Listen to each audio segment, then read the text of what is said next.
Hello प्यारे बच्चों, आप लोग कैसे हैं? मैं अच्छा हूँ। Welcome to Bright Classes. देखिए, जैसा कि आपको मैंने कमिटमेंट किया था कि टॉप 50 क्वेश्चन दूंगा, उसमें ये क्वेश्चन नंबर 10 है। क्वेश्चन 10 है कि इसमें आपको मीन की वैल्यू दे रखी है। The mean is given, find F. ये एफ की वैल्यू फाइंड करनी है। ये काफी यूनिक क्वेश्चन है। इसमें ज्यादातर क्वेश्चन में आपको होता क्या है कि आप क्लास इंटरवल देता है और आपको फ्रीक्वेंसी दी जाती है, उसके बाद मीन की वैल्यू फाइंड कीजिए। लेकिन ये क्वेश्चन में आपको मीन की वैल्यू दी हुई है और आपको फ्रीक्वेंसी की वैल्यू फाइंड आउट करनी है। चलिए, बिना टाइम वेस्ट किए हुए हम क्वेश्चन लिखते हैं। Class interval. क्लास इंटरवल वो होता है जो आपको यहां लिखा हुआ मार्क्स ऑफ 10, उसकी जो ट्रू क्लास इंटरवल होता है, इसके बीच में क्लास इंटरवल है 11 to 13, 13 to 15, 15 to 17, 17 to 19, 19 to 21, 21 to 23, 23 to 25। ये आपको क्लास इंटरवल दे रखा है। जो क्वेश्चन में दिया वही उतारा, कुछ भी एक्स्ट्रा नहीं किया है। फिर यहां लिखेंगे फ्रीक्वेंसी एफ आई। फ्रीक्वेंसी है आपको 7, 6, बिल्कुल आमने सामने लिखेंगे ताकि बिल्कुल गैप प्रॉपर होना चाहिए, नहीं तो आपको एक फ्रीक्वेंसी दूसरी फ्रीक्वेंसी में मैच हो जाएगा। मीन 6, 9, 13, उसके बाद एफ लिखा हुआ है, फिर आपके पास 5 है एंड 4 है। अब आपको क्वेश्चन, ये अभी तक जो भी किया है सिर्फ क्वेश्चन का पार्ट है, क्वेश्चन को उतारा गया है, नथिंग एल्स, कुछ भी एक्स्ट्रा नहीं किया है मैंने। अब यहां हम क्लास मार्क्स लिखते हैं। Means X I upper limit plus lower limit upon 2, 13 plus 11, 24 को 2 से डिवाइड करेंगे तो 12 होगा। फिर 15 को 13 से ऐड करेंगे और उसको 2 से डिवाइड कर देंगे, दैट इज 28 को 2 से डिवाइड करेंगे 14। देखिए, इस दोनों में गैप देख लीजिए, ये क्लास इंटरवल ट्रू है, इस कारण से इस दोनों का गैप देख लीजिए और दोनों ऐड करते जाइए। जरूरत नहीं है सबको इंडिविजुअल करना। दैट इज 15 और 17 को ऐड करेंगे 32, 32 को 2 से डिवाइड करेंगे 16, दो आप जोड़ते जाएं। ठीक है बच्चे, 18, दिस इज 20, दिस इज 22 और यहां आपके पास 24 है। अब आपको क्या करना है, एक्स आई और एफ आई यहां लिखना है। ये डायरेक्ट मेथड से क्वेश्चन बता रहा हूं। जब भी अननोन फ्रीक्वेंसी फाइंड आउट करनी है मीन की, तो you should use direct method. ठीक है, जो और दो मेथड है, एज्यूम्ड मीन मेथड और स्टेप डेविएशन मेथड, वो इसमें यूज नहीं करनी चाहिए। ठीक है बच्चा, 12 7 जा 84, 14 6 जा 84, 16 9 जा 144, 18 को 13 से मल्टीप्लाई करते हैं, दैट इज 18 3 जा 54, 5 रिमेनिंग, 18 1 जा 18 प्लस 5 2 3 4, 20 को f से करते हैं 20f। जैसे इसका हेडिंग ही दे रखा है xi.fi, मींस ये दोनों आपको मल्टीप्लिकेशन होगा। 22 को 5 से करेंगे 110, 24 को 4 से करेंगे 96। ठीक है भैया बच्चों, अब हम क्या लिखते हैं इसमें, sigma F I.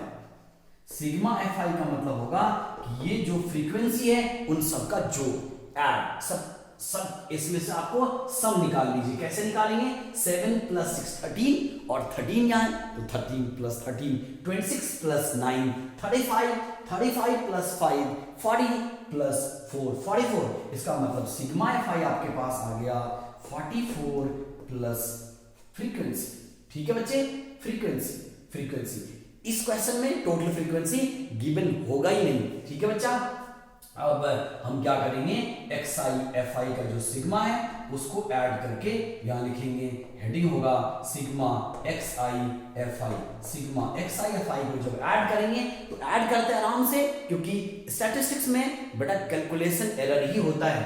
4 plus 4 plus 4 plus 4, कितने 4 हो गए, 1 2 3 4 मीन 16 16 प्लस 6 कितना हो गया 16 प्लस 6 22 ठीक है प्यारे बच्चों।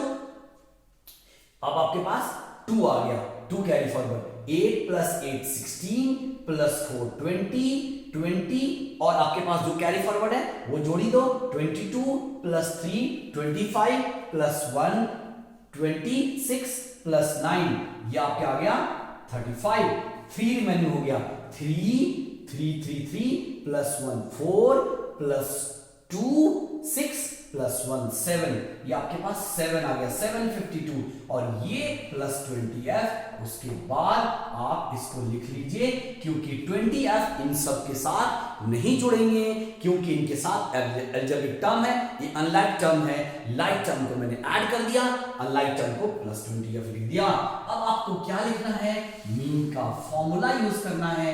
मीन का मतलब होता है x पर बार उसके फॉर्मूले होते हैं क्या फॉर्मूले होते हैं बेटा सिग्मा xi fi अपॉन में सिग्मा fi ये सिग्मा fi ठीक है बच्चा।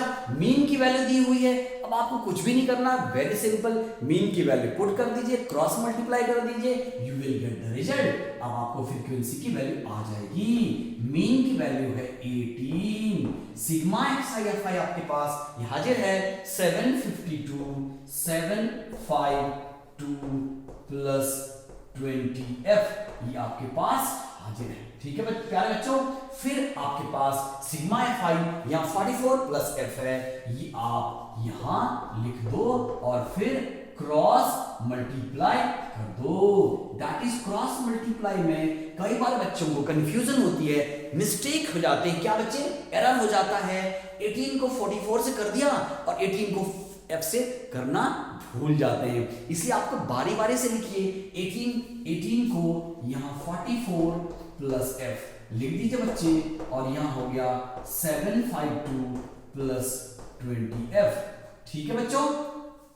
तो हम करते क्या है 18 को हम 44 से मल्टीप्लाई करते हैं 18 4 जा 72 7 आपके पास रह गया 18 4 जा 72 plus 9 7 that is 792 plus 18f equals to 752 plus 20f ठीक है बच्चों। अब उस 20f को राइट साइड से लेफ्ट साइड ले आइए that is 18f minus 20f which is equals to अब ये 792 है लेफ्ट से राइट लेके चले जाइए दैट इज 752 में से 792 सब्ट्रैक्ट हो जाएगा 18 में से 20 जाएगा सब्ट्रैक्ट होगा तो बचेगा बच्चे -2f और इस साइड क्या है 792 बड़ी डिजिट है सो 792 में 752 सब्ट्रैक्ट कर दीजिए 2 में से 2 0 9 में से 5 4 7 7 कैंसिल दैट इज -40 इस -2 को -40 माइनस से माइनस कैंसिल कर सकते हैं that is 2f equals to 40 तो आपको f की वैल्यू क्या होगी बच्चा f की value 40 upon 2 that is f की value 20 hence the f equals to 20 ये आपके पास जो अननोन फ्रीक्वेंसी थी वो आ गया। देखिए मेरी आदत है मैं जब क्वेश्चन हो जाता है तो आपको रिकैपिचुलेट कराता हूं एक बार रिवाइज कराता हूं। इस क्वेश्चन में मीन गिवन था टोटल फ्रीक्वेंसी गिवन नहीं थे फ्रीक्वेंसी की वैल्यू फाइंड करनी थी जो क्वेश्चन था हमने उतारा xi की वैल्यू फाइंड करी xi का फॉर्मूला होता है sum of upper limit plus lower limit upon 2 इस तरह सबका xi निकाला xi को fi से हमने मल्टीप्लाई किया सबके सबमिशन कर दिए xi fi को फिर सिग्मा fi को ऐड कर दिया fi को फिर मीन का फॉर्मूला लिखा sigma xi fi upon sigma fi फिर आपको मीन की वैल्यू 18 लिखी क्रॉस मल्टीप्लाई कर दिया बारी बारी से फिर f की वैल्यू 20 आ गया। आई होप ये क्वेश्चन मैं आपको करने में सक्षम हो पाया आपको समझ में आया होगा।